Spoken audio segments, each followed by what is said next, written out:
கிறிஸ்துவுக்குள் பிரியமானவர்களே, இந்த கால வேளையிலே உங்களை சந்திப்பதில் மிகவும் மகிழ்ச்சி அடைகிறேன். இன்றைய தினம் நாம் தியானிக்க இருக்கிற வசனம் பிலிப்பியர் 2ஆம் அதிகாரம் 16ஆம் வசனம். எல்லாவற்றையும் முறுமுறுப்பில்லாமலும் தர்க்கிப்பில்லாமலும் செய்யுங்கள். ஒரு பண்ணை முதலாளியானவனுக்கு 3 குமாரர்கள் இருந்தார்கள். மூத்தவன் தன் தகப்பனானவர் பண்ணையிலே தனக்கு கொடுத்த சில வேலைகளை பொறுப்போடு செய்து வந்தான். ஒரு நாள் அவன் செய்ய வேண்டிய ஒரு காரியத்தை செய்யாது போனதினாலே பண்ணையில் இருந்த சில ஆடுகள் நோயிற்று சோர்ந்து போயிருந்ததை கண்ட தகப்பனானவர் அவனை அழைத்து அவனை கடிந்து கொண்டு அறிவுரை கூறினார்.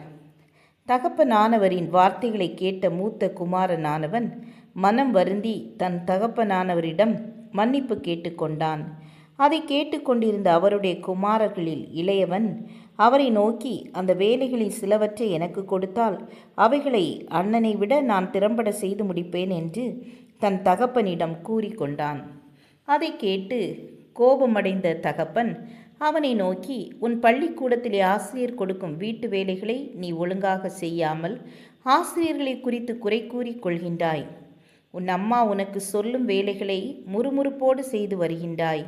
முதலாவதாக நீ உனக்கு கொடுக்கப்பட்ட சின்ன வேலைகளிலே கருத்தாயிரு.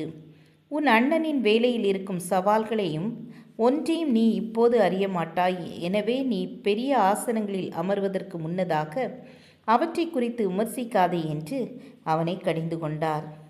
ஆம், எனக்கு அன்பானவர்களே, பொதுவாக தொழிற்சாலைகளிலே உழைப்பாளிகள் தங்கள் தலைவர்களை குறித்து விமர்சித்து கொள்வார்கள். தாங்கள் தலைவரானால் எல்லாம் திறம்பட செய்வோம் என்று திட்டமாக கூறிக்கொள்வார்கள். இவ்வண்ணமாகவே இன்று சபைகளிலும் சில சிறியவர்கள் பெரியவர்கள் மற்றவர்களுடைய பொறுப்புகளை குறித்து விமர்சிப்பதிலே அதிக கவனமுள்ளவர்களாக இருக்கின்றார்கள். எப்படி ஒரு நல்ல தந்தை இருக்க வேண்டும் என்று ஒரு வாலிபனானவன் பல குறிப்புகளை அழகாக வர்ணித்து கூறிக்கொள்ளலாம். ஆனால் அவன் ஒரு நாள் தகப்பனாக வரும் வரைக்கும் அவன் கூறிய வார்த்தைகளின் தாற்பயத்தை அறியாதவனாகவே இருப்பான். எனவே தற்போது உங்களுக்கு கொடுக்கப்பட்ட பொறுப்புகளை முறுமுறுப்பில்லாமல் நிறைவேற்றுங்கள். ஜெபம் செய்வோம். எங்களை அதிகமாய் நேசிக்கிற எங்கள் அன்பின் பிதாவே, எங்களுக்காக கொடுக்கப்பட்டிருக்கிற பொறுப்புகளை நாங்கள் கவனத்தோடு செய்ய உதவி செய்யுங்க. உம்முடைய ஊழியத்தையும் நாங்கள் செய்ய எங்களுக்கு கிருபை தாருங்க. எல்லா தீங்குக்கும் எங்களை நீங்களாக்கி பாதுகாருங்க. இயேசுவின் நாமத்தில் பிதாவே, ஆமேன் ஆமேன். God bless you.